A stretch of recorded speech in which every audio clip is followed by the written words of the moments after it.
Hello friends, Ramya வீட்டு சமையலுக்கு உங்களை வரவேற்கிறேன்.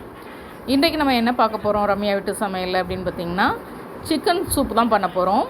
எப்போவுமே சூப்பு நிறைய பேருக்கு சாப்பிட்றதுக்கு பிடிக்கும். ஆனால் அது என்னமோ பெரிய காம்ப்ளிகேட்டடான ரெசிபி மாதிரி நிறைய பேர் ட்ரை பண்ணுறதே இல்லை.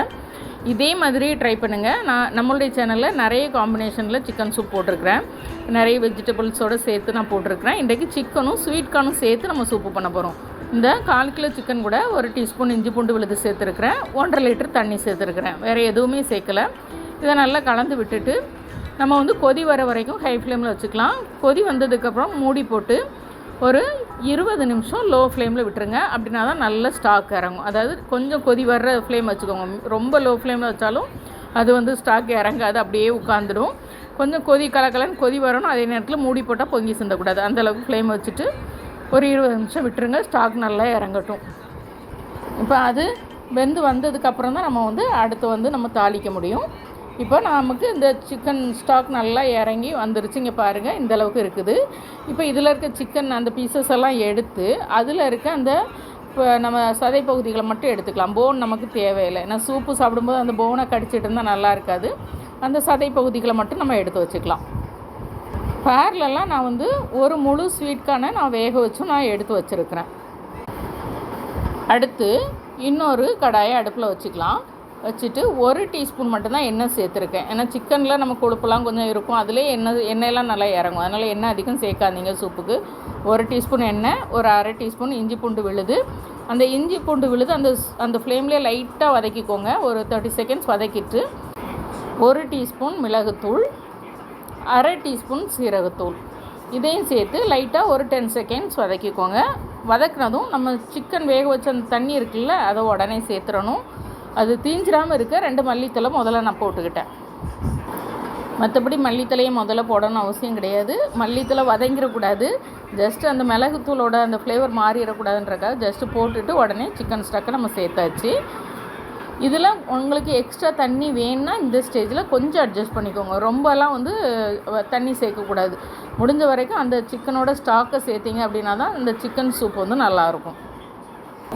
அதே மாதிரி சிக்கன் ஸ்டாக்கு, மட்டன் ஸ்டாக்லாம் இது ஸ்டாக்கை சேர்க்கும்போது எப்பவுமே அடியில் இந்த நொறுங்கின முள்ளெல்லாம் இருக்கும், அந்த எலும்பு துண்டெல்லாம் இருக்கும். அது இல்லாமல் பார்த்துக்கோங்க. ஏன்னா சூப்பு குடிக்கும்போது அது நமக்கு இடைஞ்சலாக இருக்கும். அதனால தான் நான் அந்த அடியில் உள்ளதை மட்டும் விட்டுட்டு ஒரு 2 ஸ்பூன் விட்டுட்டு மீதியை சேர்த்துக்கோங்க. இப்போ நல்லா கலக்கலன்னு கொதித்ததுக்கப்புறம் நம்ம ஏற்கனவே ஸ்வீட் கார்ன் ஒரு முழு ஸ்வீட் கார்னை உதுத்து வேக வச்சுருந்தோம்.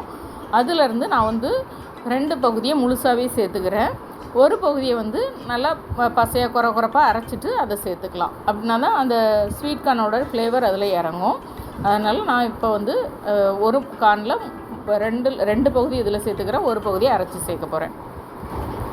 இதை சேர்த்ததுக்கப்புறம் நம்ம கார்ன்ஃப்ளவர் 2 டீஸ்பூன் கார்ன்ஃப்ளவரை தண்ணியில் கரைச்சி வச்சுருக்கோம். அதையும் இதில் சேர்த்துடலாம். அந்த கார்ன் ஸ்டார்ச்சையும் இதில் சேர்த்துடலாம்.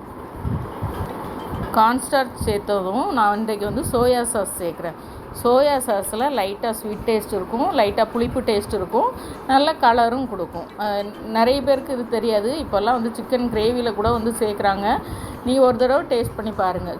சோயா சாஸ் பிடிக்கும் அப்படின்னா ஜஸ்ட்டு ஒரு 2 டீஸ்பூன் அளவுக்கு நம்ம இதில் சேர்த்துக்கலாம் அந்த சூப்பில்.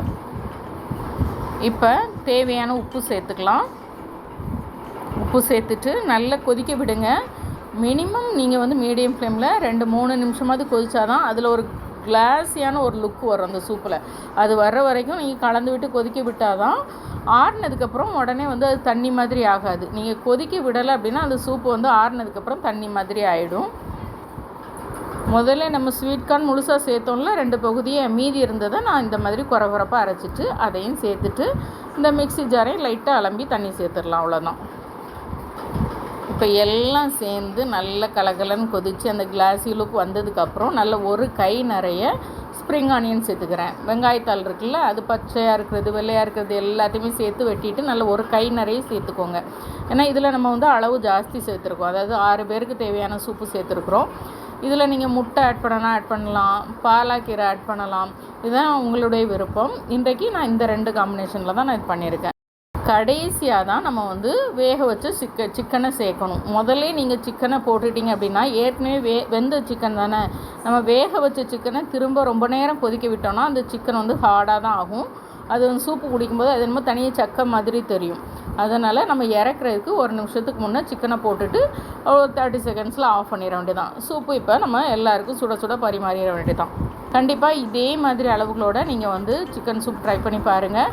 பிடிச்சிருந்தால் லைக் பண்ணுங்கள், ஷேர் பண்ணுங்கள், சப்ஸ்கிரைப் பண்ணுங்கள். வீட்டில் சமைச்சு சாப்பிடுங்க, வீணாக்காமல் சாப்பிடுங்க. மீண்டும் புது வீடியோவில் சந்திக்கலாம். பாய்.